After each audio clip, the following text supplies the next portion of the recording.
partout à Lubumbashi. Messieurs et dames, merci de nous choisir. Bienvenue à cette session d'information sur votre chaîne, bien entendu, la RTIV tout de suite. Voici les titres de l'actualité. La province du Haut-Katanga, particulièrement la ville de Lubumbashi, est frappée par la pandémie de coronavirus. Les premiers cas testés positifs est déjà signalé à Lubumbashi. Il s'agit bel et bien d'un sujet congolais âgé de 58 ans en provenance de Nairobi. Juste après, le ministre provincial de la Santé, Joseph Sambi Boulanda, est allé voir les premiers patients du Covid-19 en province. Voilà tout pour l'essentiel de l'actualité. Place à présent au détail. Encore une fois, merci de nous choisir. Je venais de l'annoncer au sommaire. La province du Haut-Katanga est frappée par la pandémie du Covid-19. Les premiers cas testés positifs à Lubumbashi est celui d'un Congolais âgé de 58 ans en provenance de Nairobi. Juste après cette nouvelle, le porte-parole du gouvernement provincial, Arce Joseph Kayumba, s'est exprimé ou donne ici l'essentiel, voire même les précisions par rapport à ces premiers cas testés positifs. Suivez. Haut-Katangaises et Haut-Katangais, mesdames et messieurs, le gouvernement provincial du Haut-Katanga porte à la connaissance de sa population qu'un cas de coronavirus vient d'être enregistré. Il s'agit d'un Congolais âgé de 58 ans qui est entré par la frontière de Kasumbalesa en provenance de Nairobi, passant par Dar es Salaam et la Zambie en date du 3 avril 2020. L'équipe provinciale de la riposte contre le Covid-19 a fait des prélèvements sur le monsieur en date du 21 avril 2020 et a envoyé les échantillons à l'INRB à Kinshasa. Ce 24 avril 2020, le ministre national de la Santé a rendu officiel les résultats lui transmis par l'INRB au gouvernement provincial du Haut-Katanga. Le cas est testé positif. La province du Haut-Katanga vient d'enregistrer son tout premier cas de coronavirus Covid-19. Comme nous l'avons dit si haut, il s'agit d'un Congolais âgé de 58 ans qui provenait de Nairobi. Le malade est stable et est observé au centre provincial d'isolement où il est pris en charge.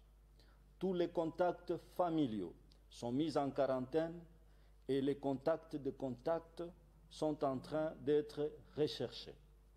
La population doit rester calme et observer les mesures d'hygiène et de prévention telles que stipulées dans l'adresse à la nation de son Excellence Félix Antoine Tshisekedi Tshilombo, président de la République, chef de l'État, pour limiter la contamination et la propagation de la maladie. D'autres mesures vous seront communiquées ultérieurement. Restez chez vous. Pour tout cas suspect, prière contacter les numéros verts ci-après. 082 88 99 99. Je vous remercie.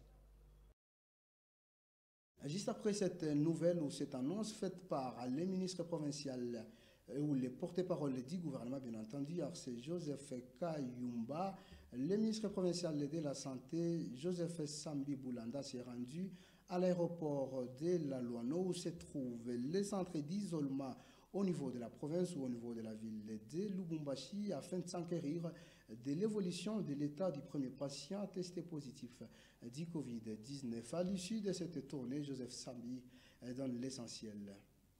Nous sommes au centre d'isolement et de prise en charge ici à l'aéroport. Nous sommes venus voir le cas, le tout premier cas confirmé de Covid-19 ici au Katanga, qui est ici depuis hier. Il fallait nous-mêmes comme ministre provincial de la Santé, puisque étant absent, depuis hier nous étions en mission avec son Excellence Monsieur le Gouverneur dans le territoire de Kambo et Alikasi. Mais étant de retour, il est du devoir comme autorité sanitaire de la province venir m'enquérir moi-même de la situation au-delà du rapport que j'ai reçu de l'équipe médicale. Et je peux dire qu'au-delà de tout ce qui se raconte, il n'y a que le gouvernement qui a le mot qui va dans le sens de confirmation et nous vous confirmons réellement puisque le cas a été testé positif à partir des échantillons envoyés à l'INRB. Et c'est un malade, comme vous avez vu, on a échangé avec lui, il est assis et on l'a trouvé dehors puisqu'on a pu désinfecter un peu sa chambre. Il n'a pas supporté l'odeur des désinfectants, c'est comme ça qu'il s'est mis dehors. Il est sur la chaise, il est stable, il ne présente pas de problème respiratoire et donc le traitement il le reçoit et donc nous voyons la suite et nous demandons à la population d'observer les mesures telles que nous faisons passer par tous les moyens, que ce soit dans les médias et aussi par les billets de relais communautaires. Un coronavirus, on en parlait toujours. Déjà, les premiers cas testés positifs à Lubumbashi fait la une d'actualité dans les grands Katanga et particulièrement dans les hauts Katanga où la communication doit être faite d'une manière concertée. Comment est-ce que cette dernière doit être également faite et qui sont censés communiquer pendant cette période de Covid-19? Georges Milumbu fixe l'opinion dans cet élément de reportage. Suivez. La province du Haut-Katanga fait déjà face à la pandémie du Covid-19 avec les premiers cas testés positifs à Lubumbashi. Situation qui crée la psychose des différents Louchois, d'où les acteurs politiques appellent les gouvernements provinciaux à déployer les efforts dans la fermeture des frontières. Ce qui doit être fait est que le gouvernement provincial doit se déployer dans toutes les frontières. Les frontières du Haut-Katanga sont ouvertes. Tout le monde accède, il passe. Sans qu'il y ait contrôle comme cela est fait au Lualaba. Pour faire face à cette pandémie qui ravage le monde entier, Georges Milumbu appelle les Louchois à observer scrupuleusement les mesures barrières afin de limiter la propagation de cette pandémie. Les stratégies sont connues. C'est suivre scrupuleusement les gestes barrières. Le Katangais n'est pas encore conscient de cette situation. Si vous allez dans les bus, les gens sont confinés. Si vous allez dans les boutiques, les gens se confinent. Donc, ces gestes-là doivent être observés. La distance d'1 mètre, c'est laver régulièrement les mains, utiliser les désinfectants. Ce sont autant de gestes qui réduisent la propagation. Pendant ce temps, pour ne pas troubler l'inquiétude de la population, les gouvernements provinciaux doivent également user d'une communication concertée tenue par les experts. Ce qui doit être fait, c'est que comme le gouvernement provincial doit toujours communiquer à travers les experts, un comité de riposte doit être mis en place et c'est ce comité-là qui doit communiquer et donc il faut toujours une communication concertée et informée. Et au-delà de ça, il faut une forme de communication qui redonne l'espoir à la population. Parce que la peur tue plus que la maladie. C'est lorsqu'on a plus peur qu'on attire la maladie sur le plan psychologique. Et ça peut plus tuer que la maladie elle-même. Bien que le Covid-19 tue et ravage le monde entier, il demeure curable. Ainsi, les autorités doivent exploiter les compétences locales afin de lutter contre la crise alimentaire. De cette occasion pour réfléchir et sortir des chantiers bâtis, exploiter les compétences locales pour venir avec des solutions en termes de médicaments comme déjà Madagascar nous donne déjà une leçon partant d'une compétence congolaise et je pense qu'il y a plusieurs encore compétences congolaises qui sont ici à travers nos universités. Le respect des gestes barrières édictés par l'OMS demeure le seul moyen pour éradiquer la propagation du Covid-19. Ainsi, restez chez vous, les confinements obligent. Coronavirus, puisque nous parlons de la province du Haut-Katanga frappée déjà par cette pandémie du Covid-19 qui fait la une dans les Haut-Katanga, voire même en République démocratique du Congo, où 6 provinces sont déjà frappées. Il y a lieu de faire les contours de cette question sanitaire. Le docteur Ami Abel nous parle ici du Covid-19. Suivez. Nous faisons face au stade pandémique de l'infection coronavirus. Et qui dit pandémie, ça veut dire aucune région du monde n'est épargnée. Nous tous, nous devons rester aux aguets. Alors, le coronavirus donne principalement dans 80% des infections respiratoires banales. Hein, et puis, on guérit de soi. Parce que c'est une maladie virale. Il n'y a pas de traitement curatif contre des maladies virales, jusqu'à preuve du contraire. Mais dans 20% de cas, les gens développent de formes sévères des infections respiratoires basses. Et généralement, ce sont des personnes âgées au-delà de 70 ans. Pour elles, c'est comme une condamnation à la mort.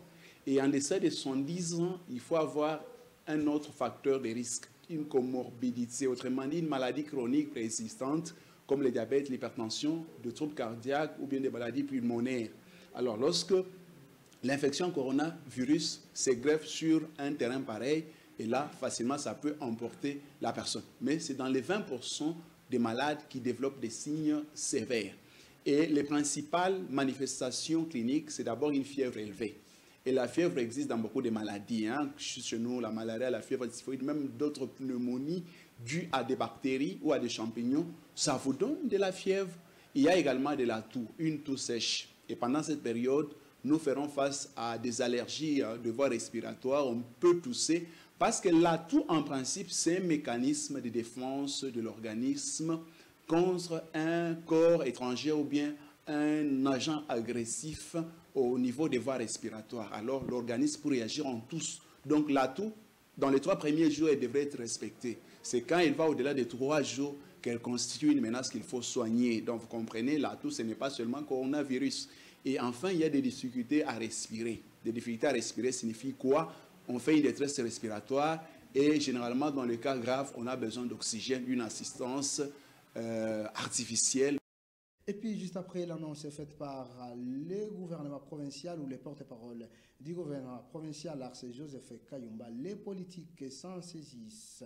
Et ce dernier appelle d'abord la population louchoise, en particulier et au Katangaise en général, à pouvoir observer scrupuleusement les mesures strictes d'hygiène. Et ensuite, ils appellent les autorités provinciales, les autorités urbaines, bien entendu, à pouvoir renforcer les mesures sanitaires. Patrick Makolo, cadre d'IFCC, est au micro de Pierre Lobeya dans cet élément de reportage. Pendant que la pandémie du coronavirus est déjà signalée dans le Haut-Katanga avec un cas testé positif par l'INRB, les acteurs politiques s'activent à sensibiliser la population au respect des mesures barrières pour limiter la propagation de cette pandémie. Je sais que les autorités ont déjà commencé depuis bien avant. Ils avaient déjà pris des mesures de prévention et maintenant on doit renforcer, être plus concret dans ces mesures-là, même parfois même mettre des checkpoints sur des routes, essayer de commencer à vérifier dans des quartiers, voilà, et, pour que nous puissions d'abord localiser d'autres malades qui sont encore dans la population en train peut-être de contaminer les autres. Parce que le monsieur qui est passé sur Sendwe, à l'hôpital Sendwe, on a appris que le monsieur, on l'a refusé, il est revenu et tout. Alors tous ces moments de manœuvre-là, combien de gens la personne a contaminé? On ne sait pas. Donc que les autorités maintenant prennent les choses au sérieux pour disponibiliser les masques. Au-delà de l'observance des mesures d'hygiène, le renforcement de stratégies par les autorités provinciales serait l'une des solutions pour stopper l'inévitable coronavirus. Mobiliser les gels, désinfecter les bureaux, commencer à désinfecter même les maisons de tous ces malades-là qui sont suspectés. Voilà à peu près, c'est ce que nous pouvons demander aux autorités, de mettre maintenant les moyens en danse pour faire face au danger qui est déjà dans notre maison. Signalons que 6 provinces de la RDC sont déjà touchées par le coronavirus, notamment le Haut-Katanga, où un sujet congolais en provenance de Namibie a été confirmé positif par l'INRB. L'état d'urgence sanitaire déclaré en RDC a été prolongé de 2 semaines sur ordonnance signée par le chef de l'État, Félix-Antoine Tshisekedi Tshilombo. C'était après de longues discussions autour de la prorogation de cet état d'urgence en République démocratique du Congo. Bien entendu, le prophète Daniel Mutombo est notre invité du journal. Il aborde avec nous la question autour de cette prorogation, voire même de la prolongation de 2 semaines de l'état d'urgence sanitaire, mais également du confinement. Comment est-ce que les hommes de Dieu ont accepté, voire même reçu ces messages portant prolongation de l'état d'urgence sanitaire à RDC? Il est déjà avec nous sur le plateau. L'on s'est déplacé pour les recevoir sur le 2e plateau. Vous le savez déjà, le monde entier est frappé par la pandémie du coronavirus. Les pasteurs ne sont pas épargnés. Ils sont donc en confinement, les serviteurs de Dieu. Pour décrypter cette question, nous allons l'aborder avec les serviteurs de Dieu congolais, particulièrement les pasteurs ou les prophètes Daniel Mutombo, qui nous a honoré ce soir, à qui j'ai dit bonsoir. Bonsoir. Merci d'avoir répondu à notre invitation. Merci. Eh bien, la République démocratique du Congo, frappée par la pandémie du coronavirus, déjà 6 provinces touchées, notamment la province du Haut-Katanga qui a enregistré déjà un cas testé positif du Covid-19. Eh bien, comment se passe le confinement chez vous? Le confinement est suivi comme le chef de l'État l'a dit. En fait, il y a des mesures de restriction qui ont été données par des autorités sanitaires. Il fallait observer des mesures barrières pour empêcher en fait, la propagation de ce virus. Alors, l'Église, comme vous l'avez dit, n'est pas épargnée, même pas les pasteurs, même pas les fidèles. Alors, ce qu'il faut, c'est d'abord de respecter, pas des regroupements de plus de 20 personnes. Et ça, c'est vraiment important. Et par rapport à ce sujet, nous l'avons dit, même dans la Bible, déjà dans le livre de Lévitique, vous verrez que c'était un livre d'hygiène. Alors, il faut observer toutes ces mesures sanitaires et c'est vraiment sanitaire pour tout le pays. Eh bien, prophète Daniel Mutombo, vous parlez de l'observance des mesures sanitaires, bien entendu, puisque nous parlons du coronavirus. Le chef de l'État, Félix-Antoine Tshisekedi, Tshilombo a signé une ordonnance portant donc prolongation de l'état d'urgence sanitaire en République démocratique du Congo. Et donc, pendant 4 semaines ou 4 prochaines semaines, les églises seront fermées, les écoles, pas d'attroupement également. Comment avez-vous accueilli cette nouvelle? En fait, ça n'a pas changé grand-chose par rapport à ce qui a été déjà dit. Hein. Voilà, l'Église devait seulement accueillir la nouvelle et prendre patience. Et cela remet en question la façon de voir les choses dans l'Église aujourd'hui. Vous voyez, il y a des prédications, par exemple, qui avaient tendance à dire aux gens de s'accrocher au matériel, à des bénédictions au voyage et toutes ces choses-là. Et aujourd'hui, toutes ces choses ne sont plus d'actualité. Voilà. Alors, en fait, le Seigneur voulait tout simplement recadrer son Église pour que les gens prêchent la vérité aux enfants de Dieu, les saluts de l'âme. Et ça, c'est très important. Aujourd'hui, chacun est dans sa maison et il n'y a pas de pasteur. C'est là qu'on doit voir les vrais chrétiens, en fait, qui ont reçu la parole de Dieu, qui sont engendrés par cette parole et qui vivent la parole même dans leur confinement.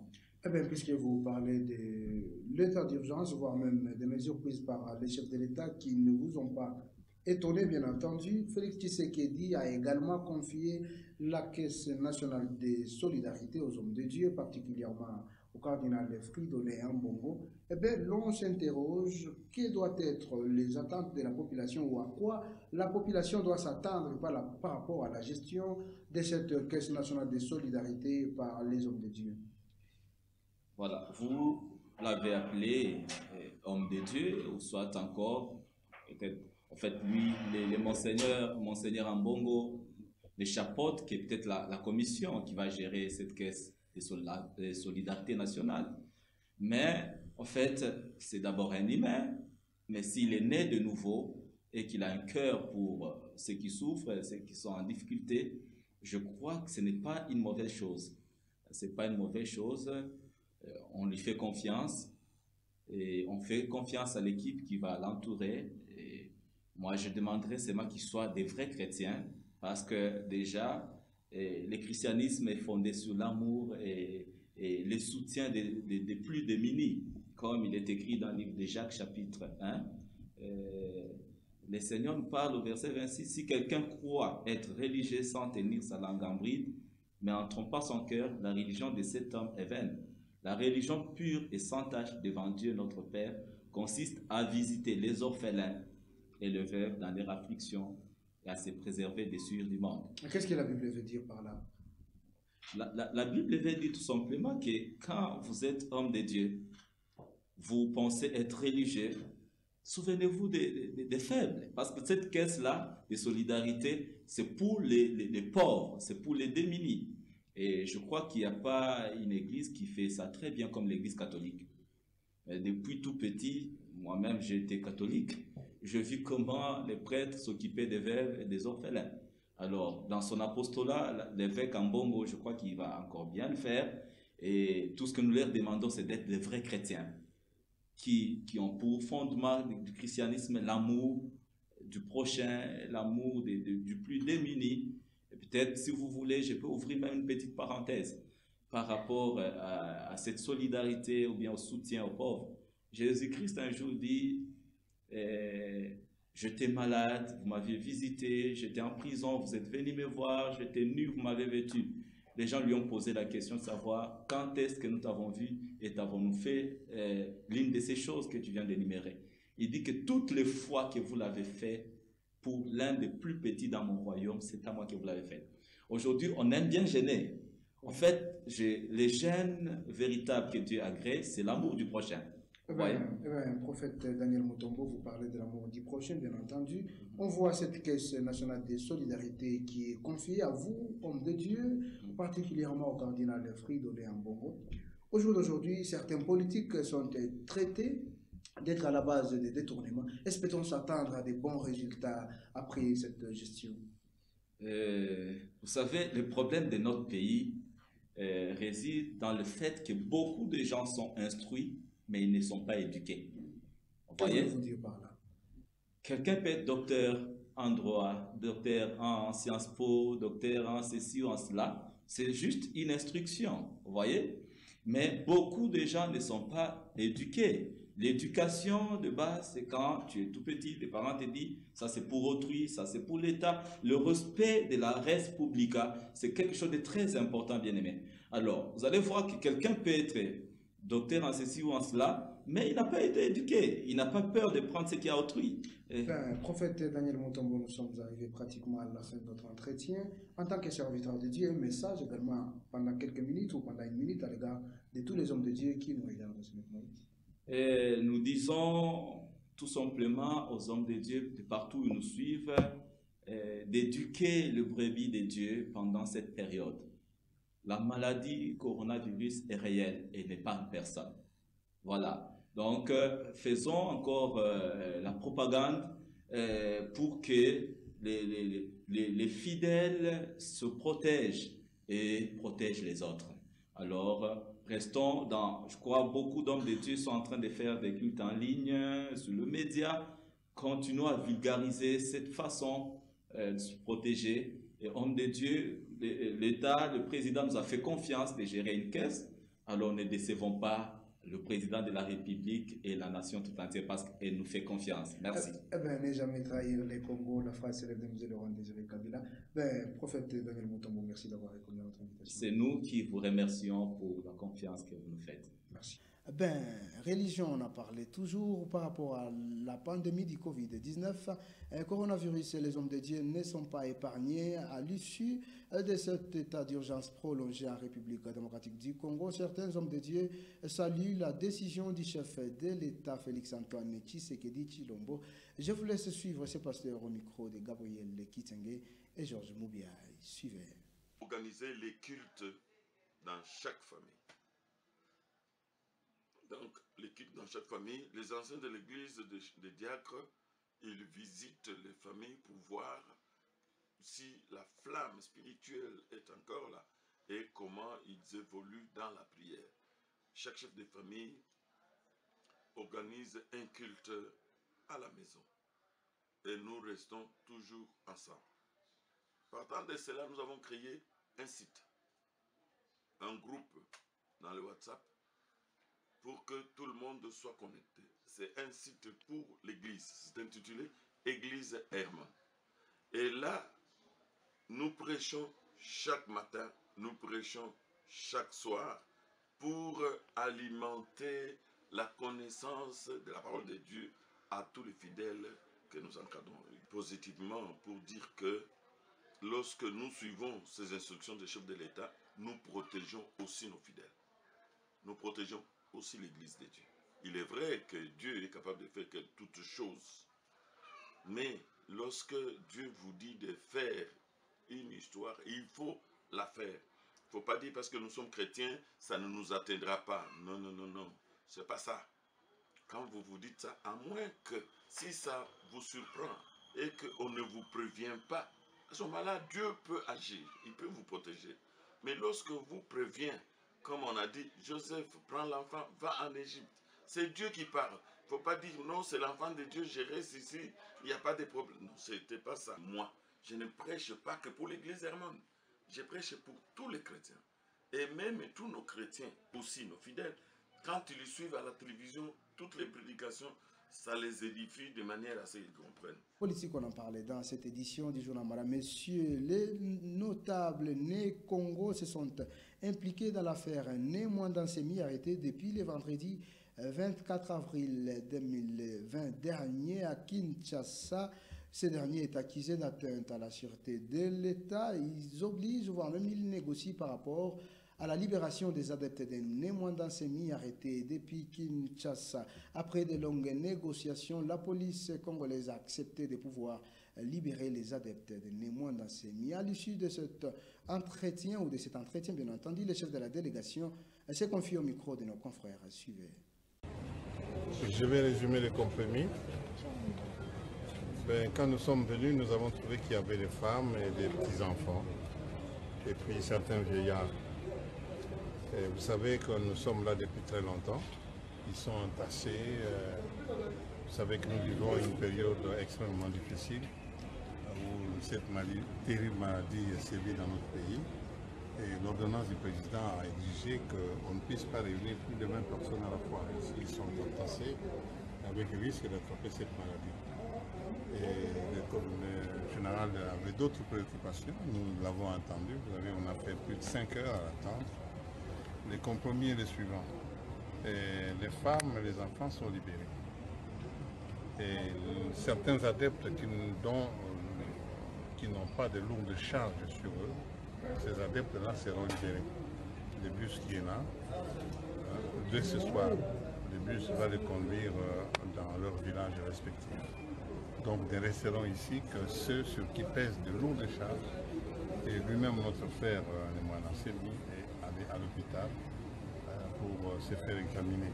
Donc il y a une réquisition à un médecin qui s'est déplacé, il est maintenant à l'hôpital, on va l'examiner.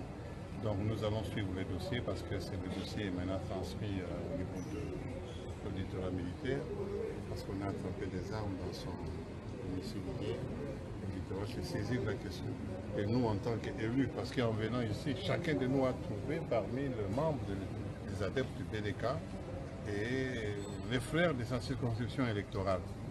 Juste après ces longues négociations autour de la libération des adeptes de Né Mwandansemi, la police nationale congolaise, bien entendu, a procédé déjà à partir de ce dimanche 26 avril 2020 à l'acheminement, bien entendu, des différents adeptes de Né Mwandansemi vers la province du Congo central où ils doivent vaquer à leurs occupations. Je voulais suivre ces images et commentaires qui portent la signature de Georges Moubiag. Regardez.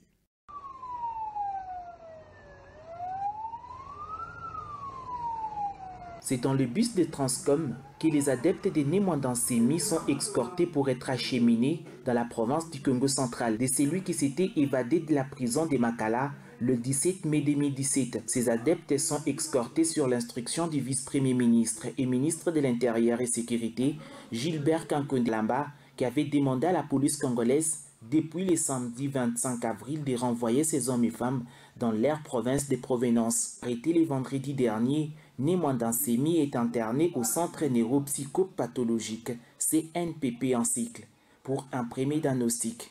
Il est accusé de l'atteinte à la sûreté de l'État et incitation à la haine tribale.